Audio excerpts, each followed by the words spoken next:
go. 36a, Lamed Vav, Amid Aleph. Thank you, Rabbi Brown, for filling in. Dine nefashos maschilin min atzad. So I believe that's where he told me we're up to, the 2 dots, the 10 lines from the bottom, 36a. Continuing the differences between capital punishment and monetary punishment. Capital punishment, you start from not from the greatest judge in stature, but from the lowest one. Why? Why not start from the greatest one? Meaning you have a row of rabbis that are the judges. You want to hear each one's opinion. You always try to respect the elder and have him go first. But here we don't say that. Why not? So, Mina and Emili, what's the source that you don't start with the greatest one? You start with the lowest one. Mina and Emili, Amar Rabbi Acha bar Papa, Rabbi Acha, the son of Bar Papa, says, Amar Kra, Lo Sa'ana al Riv. So the Torah tells us that same verse that says you should go after the majority. It says Lo Sa'ana al Riv. You shouldn't. Sounds like argue on Riv. Now, in the Torah, it's written with no yud. So we pronounce it Riv. It has that dot under the resh, makes the E sound. But the Gemara learns it to say Lo Sa'ana al Rav. You shouldn't respond. You shouldn't answer to the Rav, to the great one. So if you're going to have him go first, and then you're going to disagree with him, then you're going to be answering, responding, arguing with the Rav, with the greatest one. That way, start from the lowest and work your way up, and he'll have the final say. Yeah. Rabbi Bar Chana Omer Rabbi Yochanan Mehacha. There was someone called Novel. Novel was married to Abigail. There's a whole story with David HaMelech. But basically, it seems like he was rebelling against the throne. That we call the Morid B'Malchus. And Morid B'Malchus, you get killed. So, Vayomer David LaNashu, David HaMelech told his people, and maybe his soldiers, maybe his fellow people on the court, Chagru ish escharvo, says like, gird your loins, go take your sword. V'chagru ish escharvo, and they went and did it. And then Vayachkor gam David escharvo, and then the last person to go do this was David HaMelech. Rashi understands it to mean that they were judging him as someone who was rebellious against the throne, and David HaMelech was the last one to voice his opinion. In the verse, it sounds like he was the last one to put on his sword, but we're interpreting that as he was the last one to voice his opinion about if this person was rebellious against the throne and therefore liable death penalty.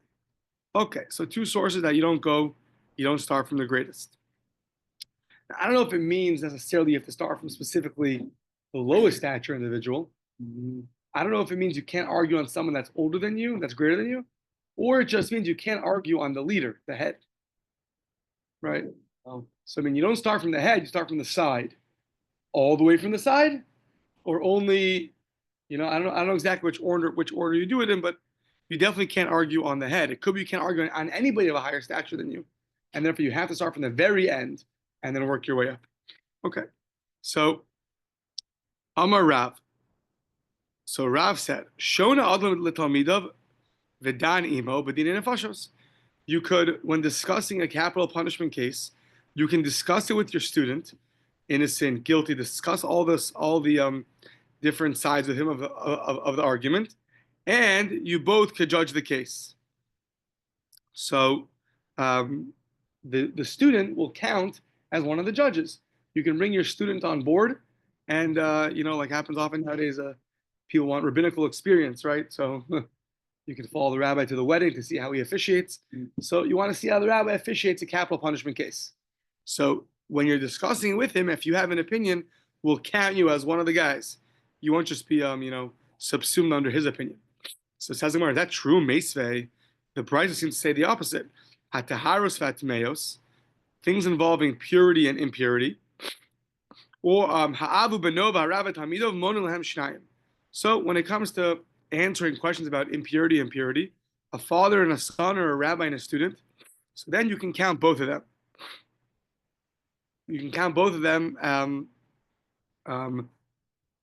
as part of the judgment, part of the verdict.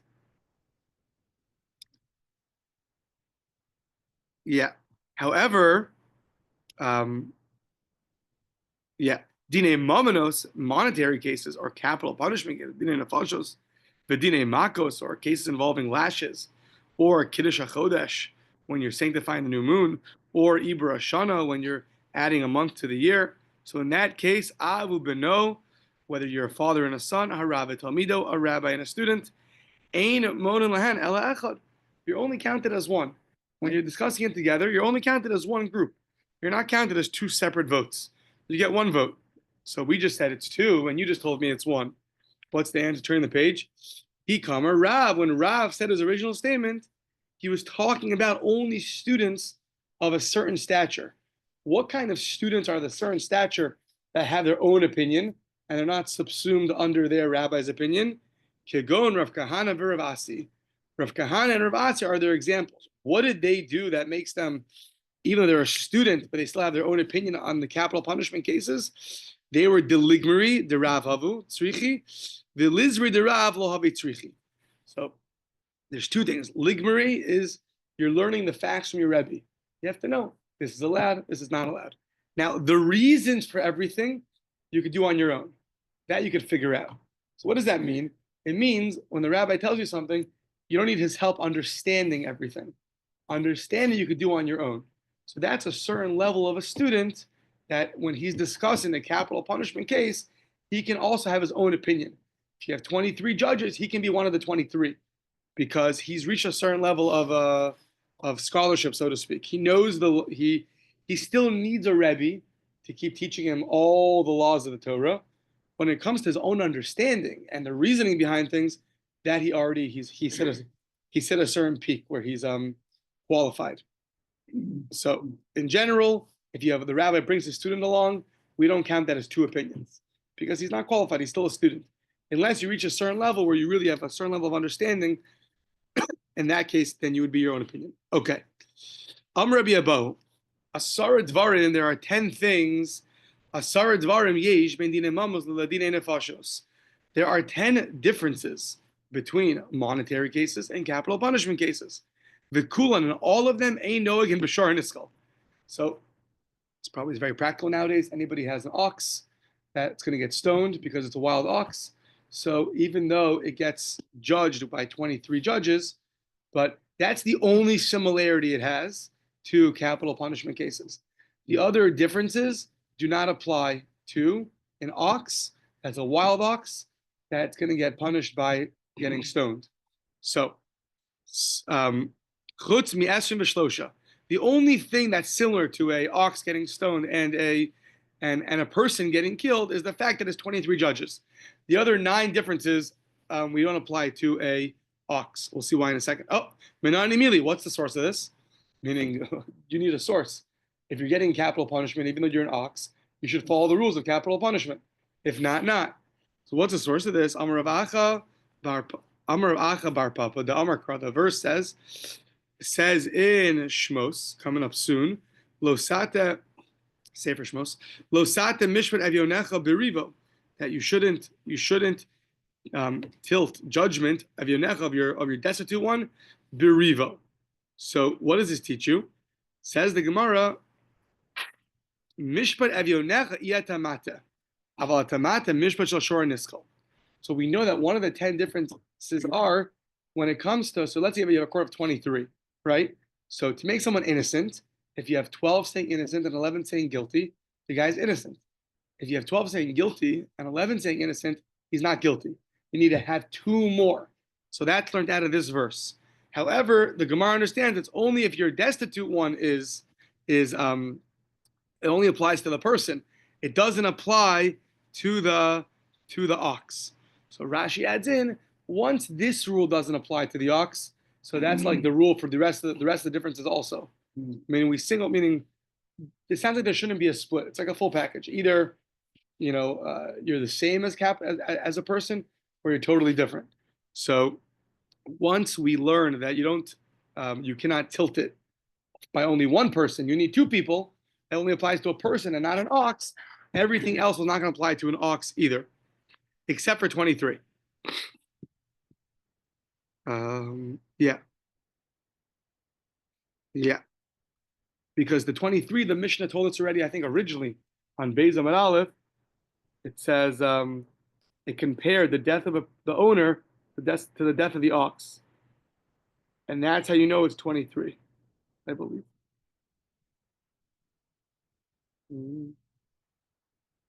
Yeah. Kemisas bailim kach misas ashor. The Gemara, the first Mishnah, halfway through the Mishnah, the Mishnah asks, the Mishnah says, how do you know that they need 23? It compares the ox to the owner. Just like an owner gets 23, so that the ox gets 23.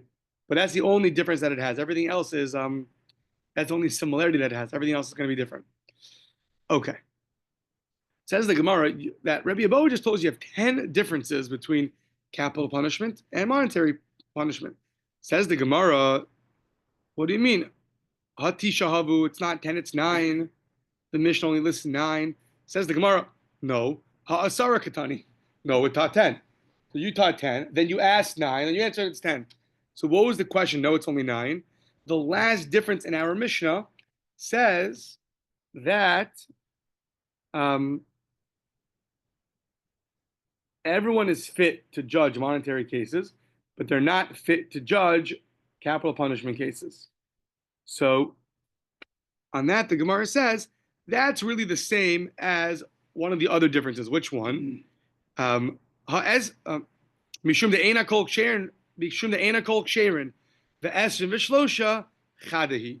This, that only certain people can judge capital punishment, and the fact that you need 23, we're going to view that as one difference. Now, why would you view it as one difference? Because, for instance, we exclude a mamzer from judging capital punishment cases. Why? Because you need 23. Why? Because, I guess we're going to see this really coming up soon, but basically once you need a Sanhedrin, so the Sanhedrin, there's a special verse by the Sanhedrin that learns out you have to be similar to Moshe Rabbeinu. You have to have no blemishes. So basically, the same verse that says you need a Sanhedrin, what comes as part of that qualification is you can't have someone with blemishes. So the last difference that says you can't have anybody with blemishes, and the other difference of 23 are really one and the same. That's why he asked, you only have 9. So he says you only have 9 and not 10. Once those two are the same, you only have 9 differences. So why did Rabbi Dovid say 10? What's the 10th difference? So says the Gemara, Ha'ikach, we see the Tanya, the following. Ein Moshivin, a fascinating law. Ein Moshivin b'Sanhedrin, Zakein, Usris, Umisha Ein Lobanim. 3 people we don't place for capital punishment. One is an elder. Now it's interesting, I saw it this morning. The Rambam says it's a Zakein HaMuflag b'Shanim, someone who's extremely old. Usually a Zakein is someone who's 70 and up. Sounds like the Rambam was saying, no, it's not 70 and up. Someone who's extremely in his years. Now, so we'll get back to that in a second. That's 1. 2 is someone who he's castrated. He's not able to have children.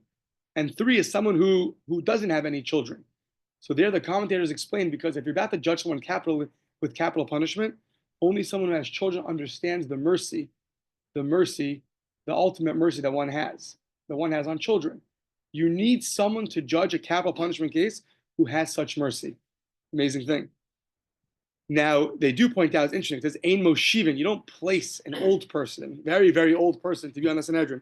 So the question is why? So Rashi says, interestingly enough, he forgot the pain of raising children in a certain way, and he's not as merciful. That's what Rashi says, interesting. Someone argues on Rashi and says, it's not that he forgot. I don't know. Yeah, I wrote down here to look it up. I don't remember. But the other thing that they point out is, it says, Ein Moshivin. You don't place him, sounds like to judge originally. But let's say he got appointed at 21. He happens to be 82. You say goodbye now? No. Say once you've already been there for many years and you're used to judging capital punishment cases.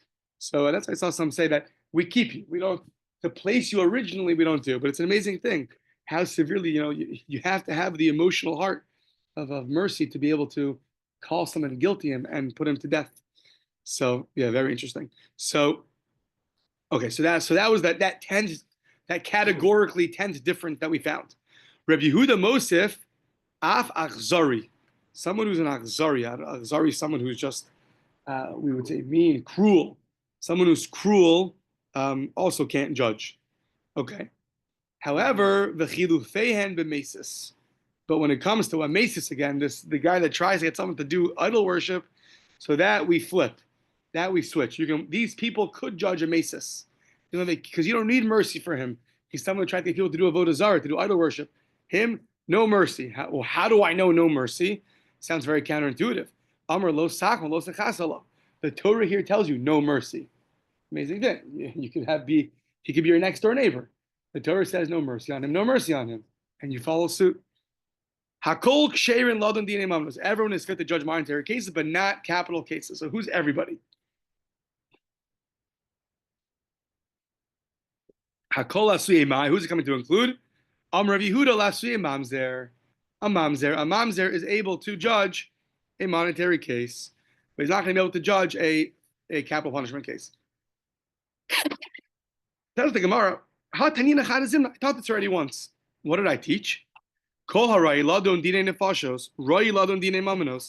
Anybody who's fit to judge capital punishment cases is fitting to judge monetary cases as well. And there are some people that are fitting to judge monetary cases, and they are not fitting to judge capital punishment cases. So who you coming to include? Who is fitting to judge monetary cases and not fitting to judge capital punishment cases? Says the Gemara, mamzer. So we already taught it to include a mamzer. So you're teaching me the same thing twice. Says the Gemara, no. Mamzer. A ger can judge monetary cases, and a convert and a mamzer can also judge monetary cases. Says the Gemara, why do you need both? Sounds like, interestingly enough, you can learn one from the other. No, they're very different people, a mamzer and a ger. But they both have something in common. They both have a certain blemish to them. But yet we need to teach it twice. One mamzer, one ger. Says the Gemara, you need to do that because they're not so similar. If it's tzricha, why? Diyashvin and ger, if I only taught a convert, I would say, you know why? Diroy level bekal. He can marry anybody he wants. He's fitting to come into the Jewish people. He can marry anybody he wants in the Jewish people. Aval mamzer, you can't. Lo yavo mamzer bekal Hashem. A mamzer cannot marry into the Jewish people, only marry a mamzeres. So therefore you would think only a ger, but not a mamzer, emalo. And if you taught Yeshin and mamzer, a mamzer came, deba mitipa kshera. He came from kosher, he means Jewish blood. I mean, even though he was the product of an illicit relation, but he came from Jews. Aval ger delo ba mitipa kshera. He didn't come from, so to speak, a kosher home. Yeah, literally means a drop of semen. That's literally what it means. But it means he didn't have Jewish upbringing. That's not a tipa kshera. That's a non-Jewish. He came from non-Jews. So emalo, maybe you wouldn't think he could judge. So it's an interesting thing that you would think these differences shed no light on why you could judge or not.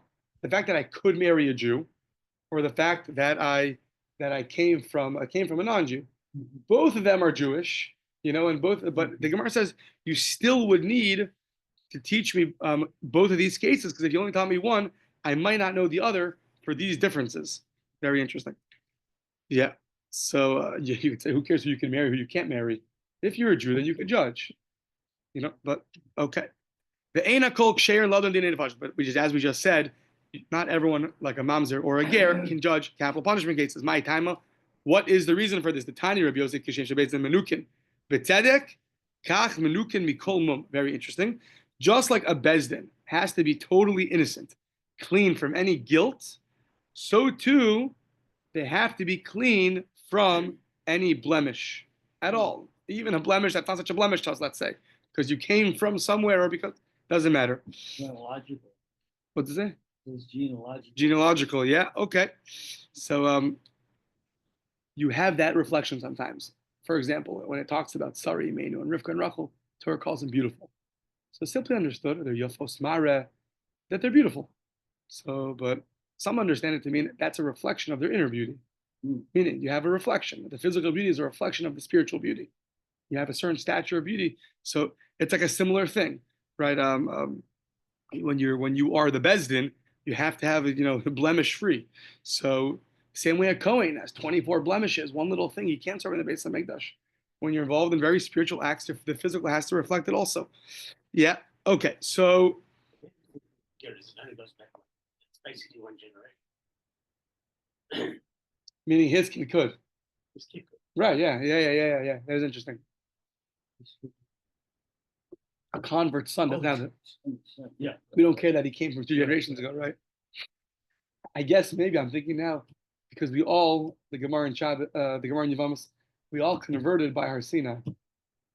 Goes through there what our conversion was. That there was blood sprinkled on us. It's a whole Gemara over there. How we converted. Very interesting.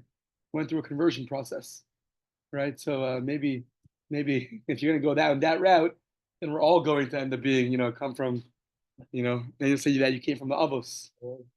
Right. That's a whole big question. What's the status of the Jewish people before they got the Torah?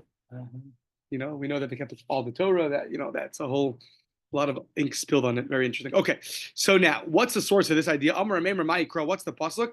Very interesting. A pasuk from Shira Shirim. Pasuk from Shira Shirim describing the beauty of the Jewish people. It says, "Kulach yafe rayasi umum ein bach." How beautiful is my beloved. She has no blemish. Talking about the Jewish people, the Gemara interprets that as talking about the Jewish court. Okay. Says the Gemara, Vidilma, it means mumamish. Maybe it means like you don't have you're not missing an eye. Maybe it means a literal physical blemish, not a genealogical blemish. So Amar Kana Bar Yaakov, okay. A different answer. Amar Kra says when they were Hashem told Moshe, gather up 70 people, it says they're gonna stand with you, V'Isyatzu Sham Imach, with you. Imach meaning only people that are gonna be B'domen Lach. They're going to be similar to you. The Dilma Hasam Mishum Shechina, maybe they have to be like so unique and so blemish free because the Shechina is there, the God's presence is there in a much holier way. That's why. But how do you see from there to every other bezdin? Says Gemara, you're right. Elam Rav Nachman Bar Yitzchak Amar Kra, when Yisro gave the advice to Moshe about judging, it says V'shavtu asam b'chalitz v'haya kol adavar hagalo yaviu elecha. Kol davar akalton yishvatu heim akal me'alecha v'nosu itach. They should discuss it with you. Itach means itach only the people that are do melach, that are similar to Moshe Rabbeinu. So, just like Moshe was blemish free, so too the people with you that are judging with you also be blemish free, and therefore every future capital punishment case has to be similar to the case of Moshe Rabbeinu and his colleagues. You have to be like Moshe, blemish free.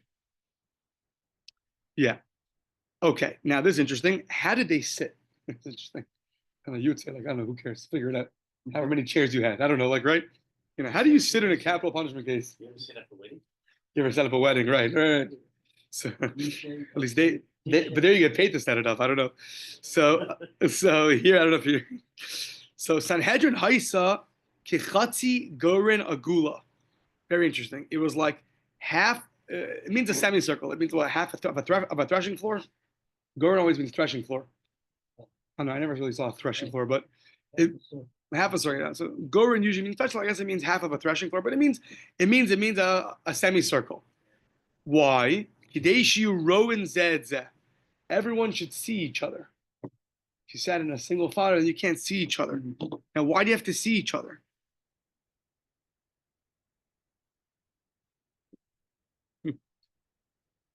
So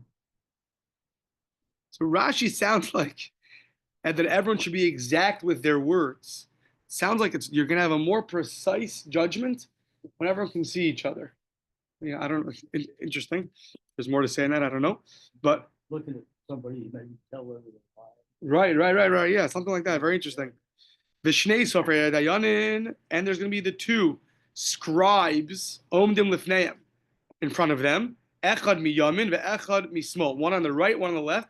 V'kosvin divrei mechayim v'divrei mizakin. And then one guy is writing down all the reasons of why this guy is guilty, and you have another guy writing down all the reasons why someone is innocent. Rabbi Yehuda Omer, you need three of them. Shlosha. Echad kosev divrei mizakin ve'echad kosev divrei mechayim v'hashlishi kosev divrei mizakin v'divrei mechayim. One writes the innocent reasons why the guy is innocent. One writes why the guy is guilty, and the third guy writes both. Rashi explains it's too much. It's too much. Yeah, it's a good lesson. Don't take on too much. You give one guy a job, just focus on why the guy is guilty. Don't focus on anything else. The next guy, just focus why he's innocent. And the third guy, you write down both, make sure that they both got it right. That's interesting. That's a machlokes because you need two or you need three of them. Yeah. Just interesting. According to the first opinion, Rashi says that I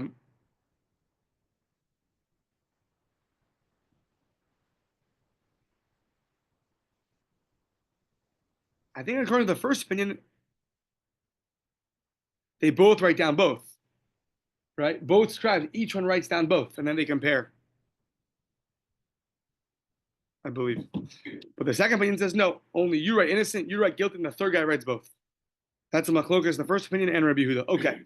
Now, turn the page. The shalosh shuros shel talmidei chachamim. Yoshim lifneim. So now you have 3 rows of Torah scholars sitting in front of them. Now, Rashi says it's going to be 3 rows of 23. Now, you have your original judges that are 23. Good. Sitting in a semicircle. Do these rows need to sit in a semicircle? Rashi says yes. Others say no. Interesting. Okay. But now, why do you have to have 3 rows of 23? So what you really need are 48 other judges in the crowd. Because if you get to 23 and you're at a standstill and you have to add more judges, you have to make sure that you add enough to get to 71. So now 23 plus 48 is 71. So if that's true, why do you have 3 rows of 23? So Rashi has to teach you about derech eretz, proper character traits. Meaning, what do you want to do? 2 rows of 24? You can't do that. You can't have more students than you have actual judges. That's improper. So then what are you going to have? You want to have small rows? That's also improper. Now you want to have 2 rows of 23 and then 1 row of 2. That's also improper. So you have 3 rows of 23. That way no one's offended and everything is done properly. Okay. Now, kol echad v'echad makirs makomo. This reminded me of they spoke about yeshivas in Europe like this. Each one recognizes his place. The first row of students was the best students. They sat in the first row. After them was the younger students, or the less smart, the less knowledgeable, the lower stature students, and the third row are the ones that are lower stature. Nowadays you would say the third year yeshiva guy, then the second year yeshiva, then the first year yeshiva guy. Remember one time I was taken to a place, Rabbi Yonasan David, one of the great rabbis in Israel. My friend's cousin took us. We knew nothing, and he took us right to the front, right? And apparently we were in somebody's. That's the guys that have been here for 20 years. That's where they stand, and we took their. They have reserved seats for the guys that have been there for 20 years, And these little 19-year-olds took their spots. So it's the same thing. Everyone recognizes his place. You have a certain place where you go, in order of stature. Okay. Now, it sounds like, according to Rashi, if one of the judges dies and you need to get another judge on board, you give him smicha. So who do you choose first? You choose from the first row. Now, it's interesting what Rashi says because the guy, okay. So, fine. Listen, Som Kamina Rishona. And then what happens? So now, what happens now? You have 3 rows, right? And a guy from the first row got upgraded, right? So now everyone moves over 1, right? So now that's going to be good for the guy that was second, the second greatest student. He now gets to sit in the front. However, in the second row, the guy used to be the head of the second row is now the end of the first row. But everyone moves up 1. So now, echad min hashniya balo larishona, echad min hashlishis balo. Second row gets moved up to the first row, third row up to the second row, and then bor lahem od echad min hakahal. Then there's the crowd. You choose one from the crowd. The guy that's most worthy. Umoshiv and oso b'shlishis. You bring him up to the third row. It's like if the first one was or the A, he got boosted up to the front. there were no seats in the front. There were already Well, there's 23 judges. 1 died. Oh, okay, 1 died. Now you have 22. So you choose the guy. You put him in the front. So yeah, now everyone gets moved up. Imagine nowadays lahavdil, Triple A gets moved up to major leagues, and Double A gets moved to Triple A, and whatever imagination you want to use. Yeah. Okay. However, so V'lo haya yoshev b'mkomo sharishon, ela yoshev b'makom haroi lo. So I think this means that the guy that was chosen from the crowd, you don't go and sit in the front of the third row. Rather, you go sit at the end. Just there's an open seat on the third row now. No, we're gonna move everyone up. You sit at the end. You wanna make it somewhere, you gotta work. You don't get no freebies in life. So everyone gets boosted up one. Okay. Now, Minah and Emile, very interesting. How you gotta sit in a semicircle. So Amar of Acha Bar Chanina Damar Kra, once again, Shira Shirim, Sharareich. Okay, you gotta help me with some of these words. I think your navel, was it? Your navel is what? Your stomach? No, the middle of your stomach. The belly button, right? So I knew that. So I was gonna do AI, but you helped me. Okay, Shareich Agan Hasar. So it says that your was it the navel? I like that word. Okay, the navel. So Agan Hasar Al Yetzer Amad. We're gonna now interpret the whole verse. So Shareich, your navel, Zu Sanhedrin. That's referring to the Sanhedrin. Lama Nikrishma Shareich. Why is it called your belly button? Why is it called your navel? Why? Shehi Yosheves B'Tiburo Shel Olam. It sits in the navel of the world, meaning it sits in the middle of the world. So, Israel's the middle, Yerushalayim is the middle, Beis HaMikdash is the middle, and it sits right there, right in the Beis HaMikdash, in the middle of the world. Okay.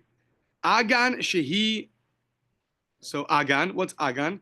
Shehi Megina Kol HaOlam Kula. The Sanhedrin is what protects the entire world. How does it protect the entire world? It brings justice to the world. People shouldn't be corrupt. So, yeah. Sahar, the moon. Shehidom Sahar. It has to sit in a semicircle because it's similar to the moon, which is also a semicircle. So fascinating that we know that the moon is not that way, right? The moon is a circle. Mm-hmm. We only see it as a semicircle. So how do you know because it's compared to the moon, it's a semicircle? So I heard this morning on the way here. If it wanted to teach you a circle, it would use the sun. The sun we always see as a circle. That's what the Maharsha says. Why do you use the moon? Because since it appears to us, funny, I was wondering the same thing. I was like, what? It's only sometimes a semicircle. It's not always a semicircle, but yeah. So, okay. So coming up next week, that we're, the Jews about being sanctifying the new moon, we're compared to the moon. Okay.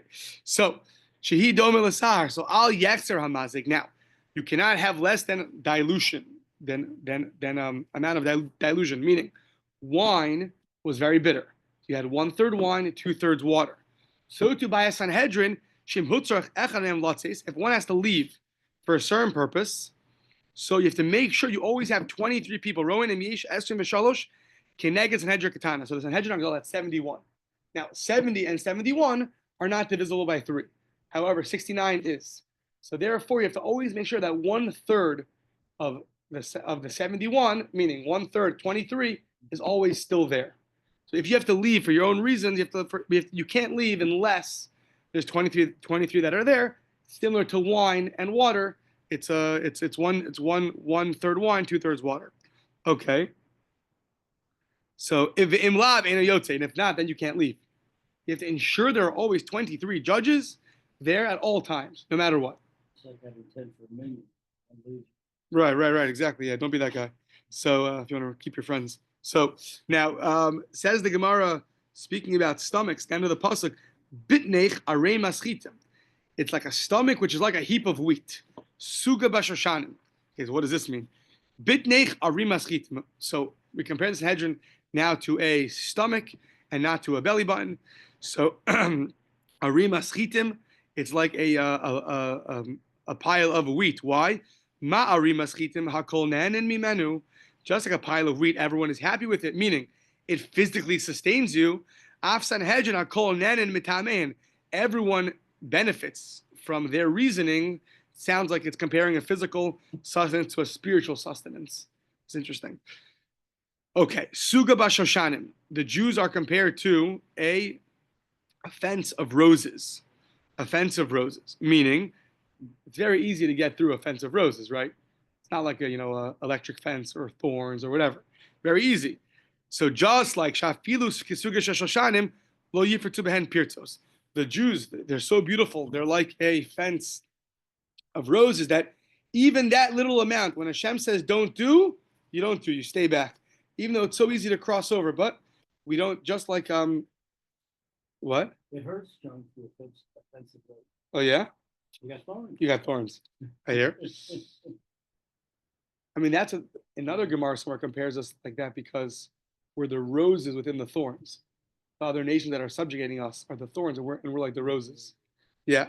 But here it's talking about how great we are in terms of how we keep distances from things, from Averis.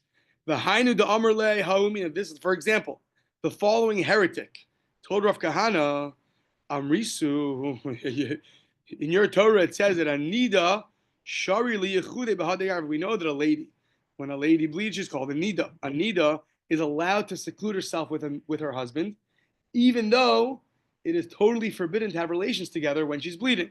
And yet, secluding yourself is allowed, as opposed to with other people that you're not allowed to have relations with, it's totally prohibited. So, says this heretic, how could it be? Could it be a fire in the oris? It's something that burns very easily, and it's not going to light it up. Meaning the passion of relation is going to be so strong, and yet you're allowed to seclude yourself, and it's not going to go and burn something up, and you won't take action upon it. So Amrle, so what do you want from me? Look at HaTorah. It calls it the Torah, even though it's Shira Shirim. Interesting. HaTorah Hi'idalena, the Torah, it testifies about the Jewish people. We're a Suga B'Shoshanim.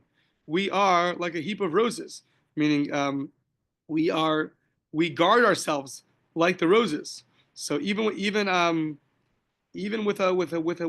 the smallest way, we guard ourselves, and we don't need a whole bunch of rocks to guard ourselves. Meaning, even though the anida is prohibited, that's enough for us. You don't need more. You don't need to make it's usher to seclude yourself with your wife and she's anida. No, we don't need a whole bunch of stones. A small little. I mean, it's not so small and little, but just the fact that Torah that don't do it, that's enough for us. Sometimes not. The rabbis have to add. We have to add things too. But yeah. Okay. Lo yifrtu. Okay. So shafil sushan lo yifrtu ben pirtos. We're not going to make holes. We're not going to make breaches.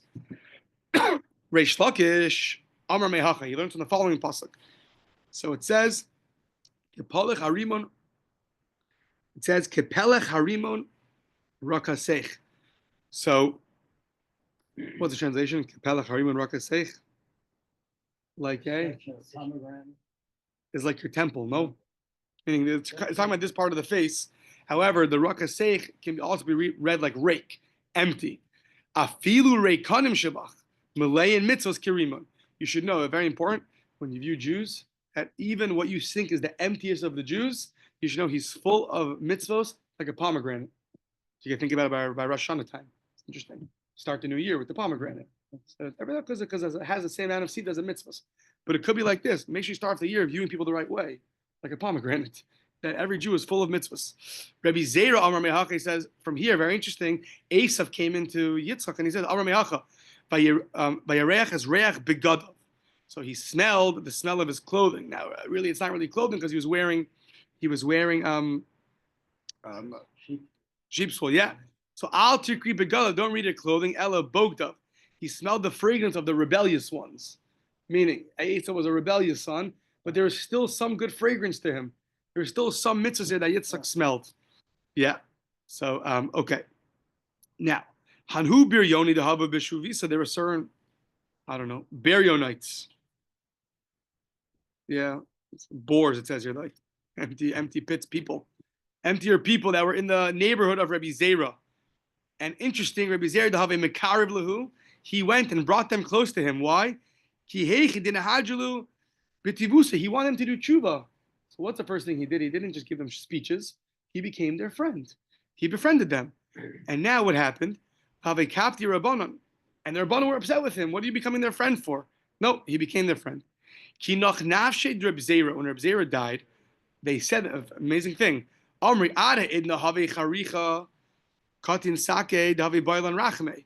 So until now, the one with the short singed legs. There's a whole story about him, how he got burnt in Bava Metzia, so they call him the shorter singed legged man. And they said that up until now he would daven for us.